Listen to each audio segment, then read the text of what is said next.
I do feel a sense of bittersweetness about this evening, knowing that this is the last of the weekend meeting. I've enjoyed thoroughly the fellowship. Eli, you're redder than I am right now. I've enjoyed the fellowship and the worship and all the kind expressions of love that you've given me and encouragement, and I'll take these back home and share them with Kathy. I remember years ago we used to have week-long meetings, and I even remember on one occasion whenever I was the minister at York Street Church of Christ in Martinsville, Indiana, we had a 2-week meeting. You talk about a good meeting, but at the same time, worn to a frazzle. But thank you. I do want to express that sense of appreciation. I'm going to throw y'all a curveball tonight. I told Margarita that I have changed my mind in terms of what I'm going to speak about. I had initially thought about the topic or the title, Prepare to Meet Thy God. I changed my mind, and instead I'm going to be speaking about good and noble intentions are not enough. I'm going to turn to 2 Samuel, the 6th chapter, and read verses 6 and 7. If you care to follow along. 2 Samuel, 6th chapter, beginning with verse 6. And when they came to Nachon's threshing floor, Uzzah put forth his hand to the ark of God and took hold of it, for the oxen shook it. And the anger of the Lord was kindled against Uzzah, and God smote him there for his error. And he died by the ark of God. The first comment I wish to make is, beware of the goodness and nobility of your intentions. There's no arguing the fact that good intentions are just that. They hold great potential for good. But the operative word there is potential. The history of mankind is replete with numerous accounts of people who were noteworthy because of their good intentions. Was not the governor Felix one such historical example recorded in the Bible, who, upon hearing the Apostle Paul preach, he received what Paul proclaimed with good intentions? In Acts the 24th chapter, beginning with verse 24, and after certain days, when Felix came with his wife Drusilla, which was a Jewess, he sent for Paul and heard him concerning the faith in Christ. And as he reasoned of righteousness, temperance, and judgment to come, Felix trembled and answered, Go thy way for this time, when I have a convenient season. And here's the good intention. I will call for thee. Good intentions are also noble inasmuch as they are inclined to do the right thing. But the goodness and nobility of good intentions alone are worthless and insufficient. They are not enough, brethren.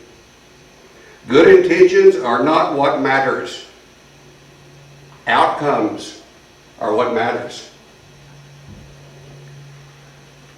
You all have been studying from the book of James in your adult Bible class. In James, the 2nd chapter, beginning with verse 14. What doth it profit, my brethren, though a man may say he hath faith and not works, can faith save him? If a brother or sister be naked and destitute of daily food, and one of you say unto them, Depart in peace, be ye warmed and filled, notwithstanding you give them not those things which are needful to the body, what doth it profit? Even so faith, if it hath not works, is dead, being alone. Yea, a man may say, Thou hast faith, and I have works. Show me thy faith without thy works, and I will show thee my faith by my works. Thou believest there is one God, thou doest well. The devils also believe and tremble. But wilt thou know, O vain man, that faith without works is dead? Good intentions and faith, they are different. They are not the same.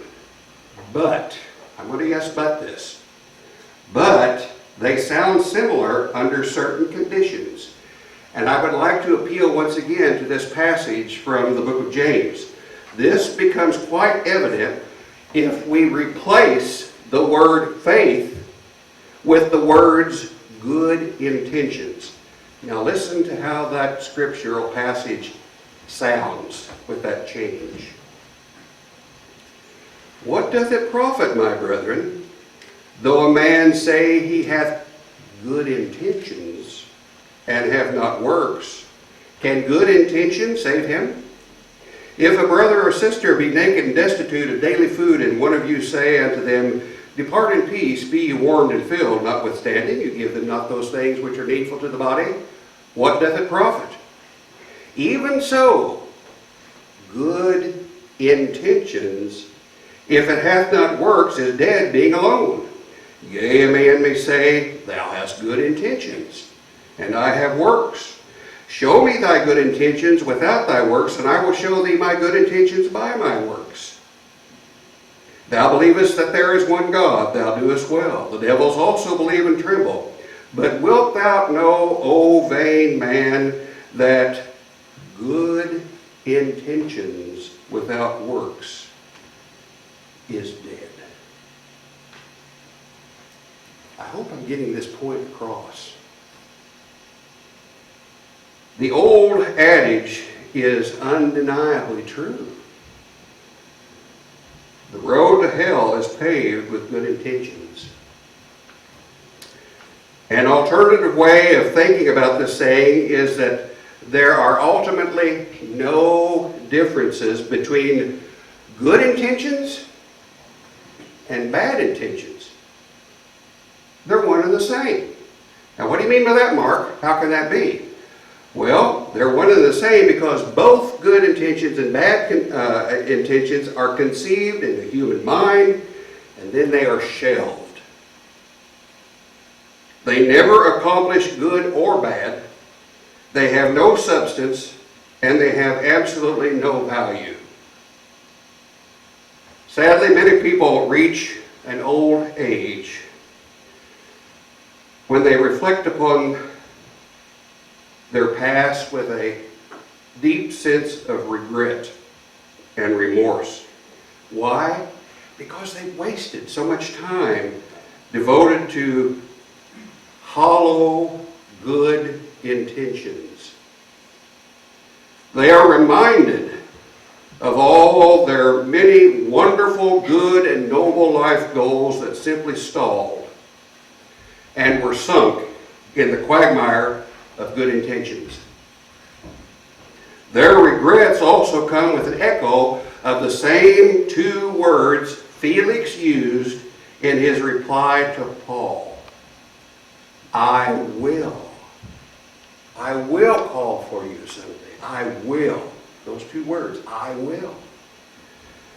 All of their good and noble resolutions, all of their I wills that crossed their lips but never came to anything, suddenly evolved into a terrible reality. I didn't. I didn't. The most terrible and tragic reality, however, occurs on the eternal scale, when good intentions alone encounter eternal consequences. If we look through our songbooks, we'll find a familiar composer of music, Sidney Tedley. Sometimes we see it TST. But Mr. Tedley wrote, O soul of mine, be not alarmed at what the Lord may say. Some future time when I am old, I'll choose the heavenly way. I'm strong enough, I need no help. It's pleasure that I crave. When I have drunk life's sparkling cup, I'll call on Christ to save. The Holy Spirit's tender voice entreats me night and day, and ere I go in sin too far, I'll turn and Him obey. And then we sang, time, time, time enough yet. O soul, why be alarmed? The heavenly way I'll choose someday, but there's time, time enough yet. And then the last stanza. Today, O friend, may be the last. Stop now and count the cost. You stand condemned before the throne, your soul forever lost. Lost, lost, oh what a cry from souls along the shore. In darkness to go, in sorrow and woe, and be lost forevermore. I'm going to stop here and take a pig trail for just a moment. I've got to tell you a little something. I remember one time trying to lead singing, and I'm a terrible song leader. I remember leading this song, and there was a dear sister in Christ, an elderly lady, who was practically deaf. Got to this last verse, and you know, rather than singing time, time, time enough yet, we're supposed to go lost, lost, lost evermore. Well, poor old Ev, she was still time enough yet, and I was lost forevermore. And that's what happened last year. In 2 Corinthians, the 6th chapter, verse 2, Paul said, For he saith, I have heard thee in a time accepted, and in a day of salvation I have succored thee. Behold, now is the time accepted. That behold, now is the day of salvation. It's utterly impossible for good intentions to substitute for obedient faith in the saving power of Jesus' blood. Good intentions were never meant to be, nor can they ever, nor will they ever, save any soul. And yet there are multitudes upon multitudes of people who presumptuously believe, quote, I'm basically a good person, and God knows my heart, and I'm totally relying upon these two merits so that God will accept me into the pearly gates. This presumption, brethren, is madness in the form of self-deception, and it's a false belief attempting to mock God. It's tantamount to saying, Lord, I have a better way. I've got a better way to get my soul into heaven than you have outlined for me. I know better. It's sowing the seed of one's eternal destruction. In Galatians, the 6th chapter, in verse 7, Paul said, Be not deceived, God is not mocked. For whatsoever a man soweth, that shall he also reap. We'll shift gears here now a little bit and ask a question pertinent to our reading. Why did Uzzah have to die? Y'all know that story? Uzzah is certainly a historical figure in the Bible who had good intentions. And Uzzah's story is what happens when good and noble intentions are incompatible with God's commands. So who was Uzzah? What's his story, and why did he have to die? Well, Uzzah was a relatively obscure biblical figure who was a descendant of another relatively unknown person recorded in the Bible, Abinadab. Not to be confused with 3 other men named Abinadab in the Bible. Abinadab, the 8th son of Jesse, the brother of David. Abinadab, the son of Saul. And Abinadab, the father of a son-in-law of Solomon. So there are a number of Abinadabs. But this particular Abinadab had a son. His name was Uzzah. The story of Uzzah begins with his forefather Abinadab, who happened to be living in the northwest part of Jerusalem called Kereth Jearim. It was here the Philistines had returned the Ark of the Covenant to God's people, and it remained there for nearly a century until King David decided the Ark would be better kept in Jerusalem. So a plan was devised. Let's move the Ark. Uzzah was one of many who accompanied the Ark of the Lord from Kereth Jearim to Jerusalem. It was a place where, again, David felt its nobility and its prominence would certainly be observed. The Ark was placed on a new cart. It was drawn on the road by oxen when something happened, causing the Ark to become unsteady. Uzzah's good intention took charge. Perhaps it was just a reflex. But he reached out to take hold of the Ark to prevent it from falling off the cart. He merely touched the Ark. God was displeased, and Uzzah met instant death. 2 Samuel chapter 6. I'm going to read once again, but this time I'm going to back up a little and start at verse 3. 2 Samuel chapter 6, beginning with verse 3. And they set the ark of God upon a new cart and brought it out of the house of Abinadab that was in Gibeah. And Uzzah and Ahio, the sons of Abinadab, drave the new cart, and they brought it out of the house of Abinadab, which is at Gibeah, accompanying the ark of God, and Ahio went before the ark. And David and all the house of Israel played before the Lord on all manner of instruments made of fir wood, even on harps, and on psalteries, and on timbrels, and on cornets and cymbals. And when they came to Nachon's threshing floor, Uzzah put forth his hand to the ark of God and took hold of it. For the ox shook it. And the anger of the Lord was kindled against Uzzah, and God smote him there for his, now listen, for his error. And there he died by the ark of God. Kind of reminds me of the potholes and chuck holes that we have in some of our roads this day. You know, if you were driving along in a car, the floop, some of these holes are big enough to have a committal service.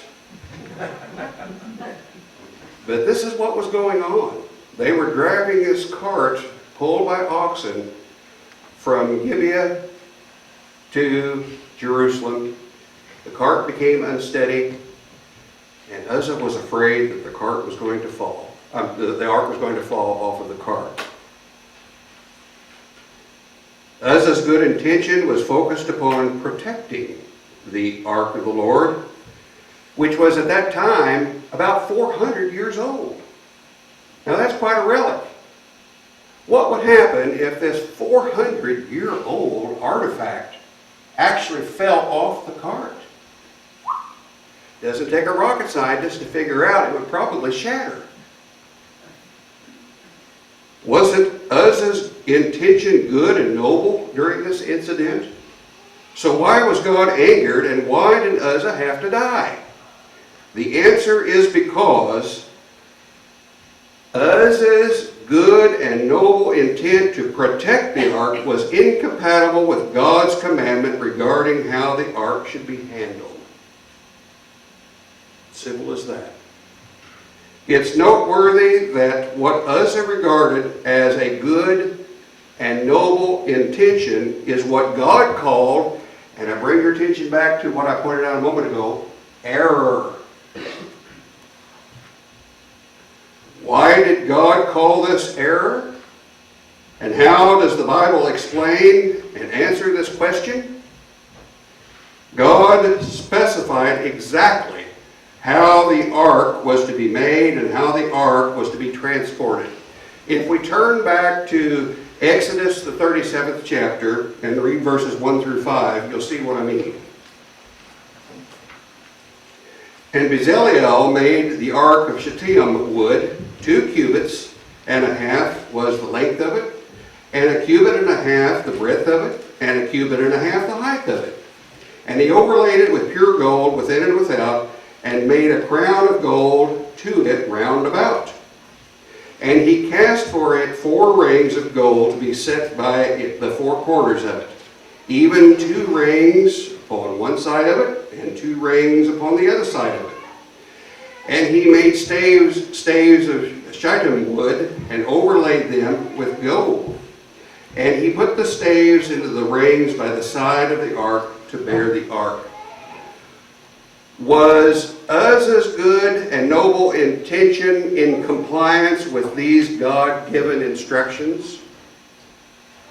God specifically entrusted the care of the ark and all other holy things to a specific people, the sons of Kohath.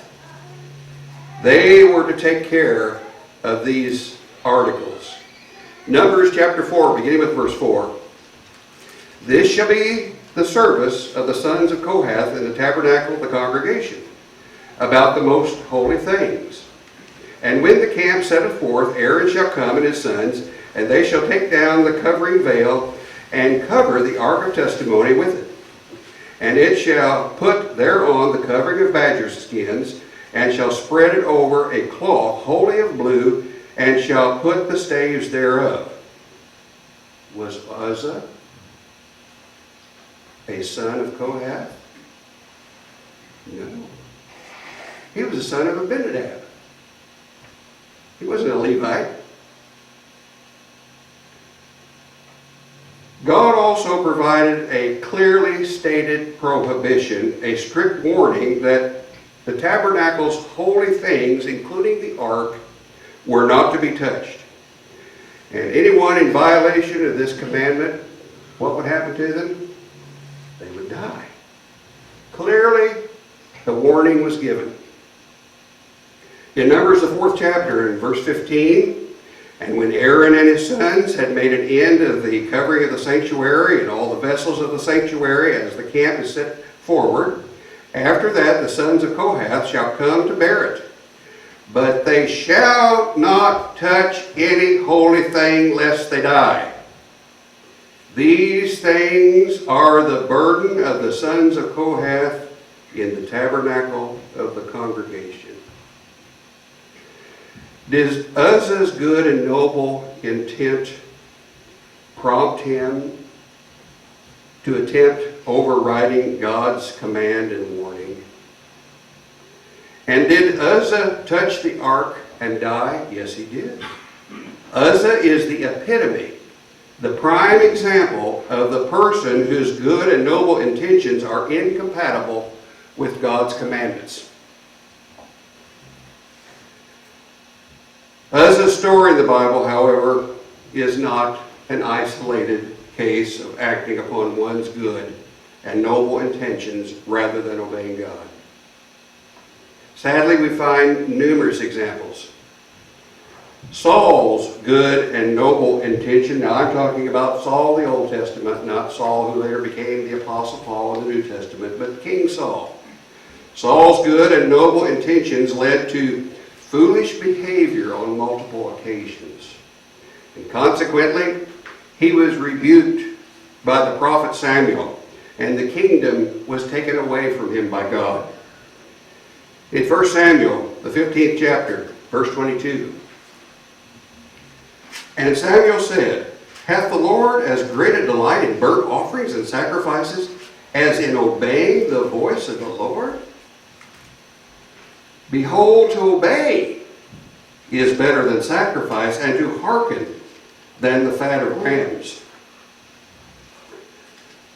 Why, brethren, do the good and noble intentions of some people attempt to circumvent the will and the wisdom of God? I don't know. I know I've done that in the past before becoming a Christian. But at this juncture, I don't know.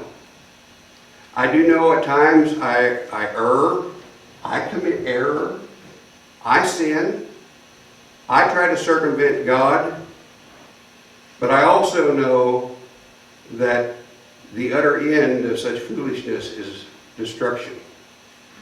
It's important for us to have that repentant heart. So why do the good and noble intentions of some people do this? Perhaps the book of Proverbs can answer this question, or at least provide some good insight. I have 3 scriptures here. And we're coming to the end of our time. Proverbs chapter 16, verse 2. All the ways of a man are clean in his own eyes, but the Lord weigheth the spirits. Proverbs 16, verse 25. There is a way that seemeth right unto a man, but the end thereof are the ways of what? Death. Proverbs 21, verse 2.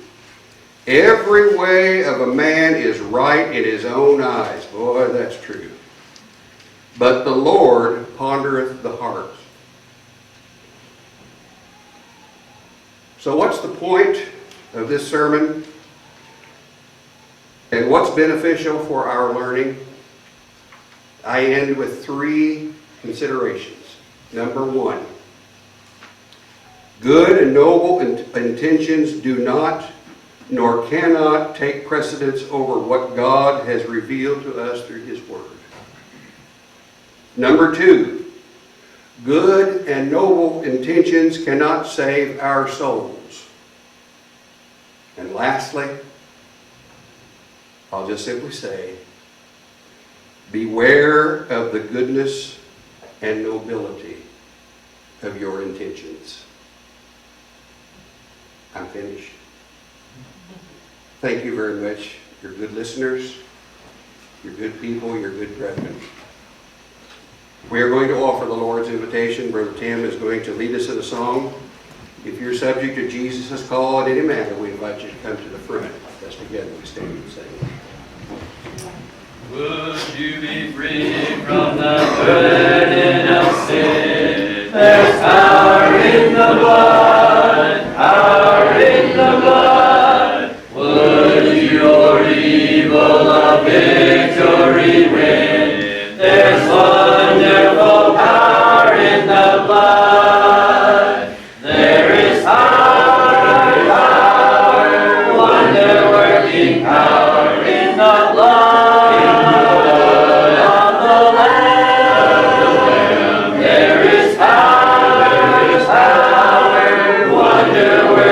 Power in the precious blood of the Lamb. Would you be free from your passion and pride? There's power in the blood, power in the blood. Come for a cleansing to Calvary's height. There's wonderful power in the blood.